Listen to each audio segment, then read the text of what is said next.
नमस्कार। आज हम बात करेंगे आज़ादी से अब तक भारत में कितने बच्चे चोरी हुए और उनका एनालिसिस, आखिर वो कैसे चोरी हुए।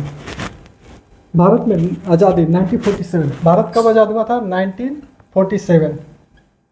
1947 टू 2025, 1947 2025 से अब तक भारत में 15 से 20 लाख बच्चे ऐसे हैं जो आज तक नहीं मिले हैं। 15 लाख टू 20 लाख, ये 15 से 20 लाख बच्चे आज तक नहीं मिले हैं। ये सरकारी डाटा है। आज़ादी 1947 से 2025 तक 15 से 20 लाख बच्चे आज तक नहीं मिले। वो बच्चे गए कहाँ? कभी किसी ने इसके बारे में सोचा? क्या किसी राजनीतिक पार्टी या किसी समाज सेवी संगठन या फिर कोई भी पॉलिटिकल लीडर ने कभी इसके बारे में पूछा कि 15 से 20 लाख बच्चे गए कहाँ? किसी भी देश में 15 से 20 लाख बच्चे गायब हो जा रहे हैं और उस देश में खामोशी है। आखिर क्यों? यह एक नेशनल इमरजेंसी है किसी भी देश के लिए। उस देश के 15 से 20 लाख बच्चे गायब हो जा रहे हैं और उस देश को किसी को पता नहीं है। बच्चे देश का भविष्य होते हैं, वही सुरक्षित नहीं तो फिर देश का भविष्य क्या होगा? एक सरकारी डाटा है, 15 से 20 लाख बच्चे आज तक नहीं मिले हैं। हम एक अमित शाह जो हमारे माननीय गृह मंत्री हैं, उनका एक जो उन्होंने संसद भवन में जो डाटा पेश किया उसके हिसाब से बता रहा हूँ। हर साल बच्चे 70,000 टू एक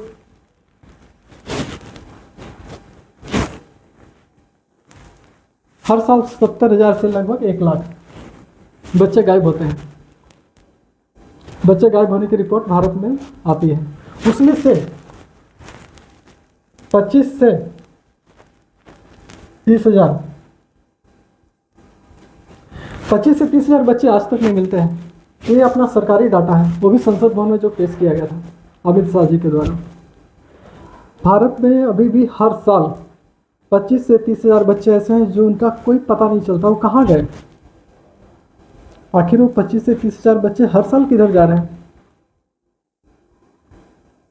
कौन है उसके पीछे? किसी भी देश में हर साल 25 से 30,000 बच्चे गायब हो रहे हैं और उस देश में किसी को कुछ पता नहीं है। यहाँ का सरकारी तंत्र क्या कर रहा है?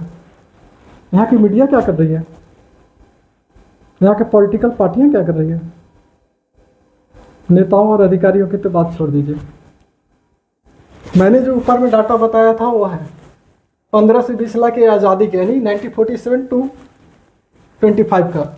हर साल 25 से 30,000 बच्चे जो हैं आज तक नहीं मिलते हैं। मैं इसके पीछे फैक्ट बता रहा हूँ। हमारी जो देश की जो पार्टियां हैं ना, वो इतनी ज़्यादा बिजी रहती है कि बच्चों की सुरक्षा के बारे में किसी को कुछ चिंता नहीं है। उसके पीछे रीज़न क्या है? जो बच्चे चोरी होते हैं वो अत्यंत गरीब परिवार के होते हैं और अत्यंत पिछड़े इलाकों से होते हैं। सबसे ज़्यादा बच्चे चोरी होते हैं पश्चिम बंगाल, बिहार, मध्य प्रदेश, महाराष्ट्र, उत्तर प्रदेश, झारखंड में भी होते हैं। साउथ में सबसे कम बच्चे चोरी होते हैं। ये जो बच्चे चोरी होते हैं आखिर वो जाते कहाँ हैं? इसके पीछे क्या है रीज़न बताता हूँ। हमारी सरकारें बहुत निश्चित होती हैं। उन्होंने क्या किया था, चाइल्ड इंडिया करके एक फाउंडेशन है, एनजीओ है, उन्होंने बच्चों की सुरक्षा की जिम्मेदारी उसको दे दिया। सरकार के पास इतना टाइम नहीं है कि एक मंत्रालय बनाए। सितंबर 2023 से पहले, ये हमेशा याद रखने वाली चीज़ है, सितंबर यानी सितंबर 2023 से पहले बच्चे लोगों के लिए ना कोई मंत्रालय था ना कोई कुछ भी। इससे पहले बच्चों के जो चोरी होते थे या फिर उनकी जो रिपोर्ट दर्ज की जाती थी उनको कौन देख रेख करता था? चाइल्ड इंडिया करके एक फाउंडेशन है, वही करता था। क्या बच्चों की सुरक्षा एक एनजीओ के भरोसे छोड़ दिए? 2023 तक, यानी 1947 टू 2023, यानी 76-77 साल, 77 साल ईयर्स तक बच्चों की सुरक्षा कौन कर रहा था? एक एनजीओ, चाइल्ड इंडिया फाउंडेशन करके। उसको क्या गवर्नमेंट डोनेशन देती थी और बाकी जो कंपनियां हैं उन्होंने वो भी बहुत जगह से उसको मतलब डोनेशन मिलता था। कितनी चिंतनीय बात है। हमारा पूरा का पूरा भ्रष्ट सिस्टम हुआ है, सरकारें सो रही है। दरअसल क्या है ना, जो बच्चे चोरी होते हैं उनके पीछे क्या है, कोई बड़ा, आज तक कभी आपने सुना है कोई बड़े मंत्री विधायक या किसी मिनिस्टर का बच्चा चोरी हुआ वो अभी तक ना मिला हो? ऐसा हो ही नहीं सकता। बच्चे चोरी होते हैं वो गरीब घर के होते हैं। अच्छा, बच्चे चोरी होते हैं तो जाते कहाँ हैं, सबसे बड़ी चीज़ है। आखिर वो बच्चे गए कहाँ? बच्चे सबसे बड़ी चीज़ है। कुछ तो बच्चे लोग जैसे अभी चोरी मांगने के लिए चोरी मंगवाते हैं कुछ लोग क्या है कि घरेलू नौकर के लिए भी काम करते हैं, कुछ लोग क्या है गोद भी लेते हैं। एक सबसे बड़ा चीज़ है ना, बच्चे ज़्यादातर जो चोरी होते हैं, जो लड़कियां होती है वो तो देह व्यापार में चली जाती है, और जो बच्चे होते हैं और भी होते हैं, एक बड़ा जो होता है ना वो रेड मार्केट में उनको बेचा जाता है। यानी उनको क्या है, उनका जो अंग प्रत्यारोपण होता है, बेसिक तौर पर करेंगे तो उनके जो पार्ट्स हैं वो बेचे जाते हैं। क्योंकि वर्ल्ड में क्या है, जो अंग को उसकी डिमांड है ना, जो अंग प्रत्यारोपण जैसे किडनी हो गया या फिर लिवर्स हो गया और आई वगैरह का बहुत ज़्यादा डिमांड है। ये सब जो बच्चे चोरी होते हैं ज़्यादातर ह्यूमन ट्रैफिकिंग के द्वारा बाहर चले जाते हैं और वहाँ पे इनको बेच दिया जाता है। लेकिन बाहर कैसे जाते हैं? बिना कस्टम अधिकारी की मिली भगत से बच्चे बाहर नहीं जा सकते हैं। ये भी हमारा तंत्र का फेलियर है कहीं ना कहीं हमारे इसमें। अगर सही से बच्चे चोरी की अगर जांच की जाए ना, तो आप निश्चित मानिए इसमें बड़े अधिकारी से लेकर हमारे देश के बड़े राजनेता तक इसमें शामिल हैं, वो भी आपको कहीं ना कहीं आ जाएंगे। लेकिन इसकी जांच होती नहीं है।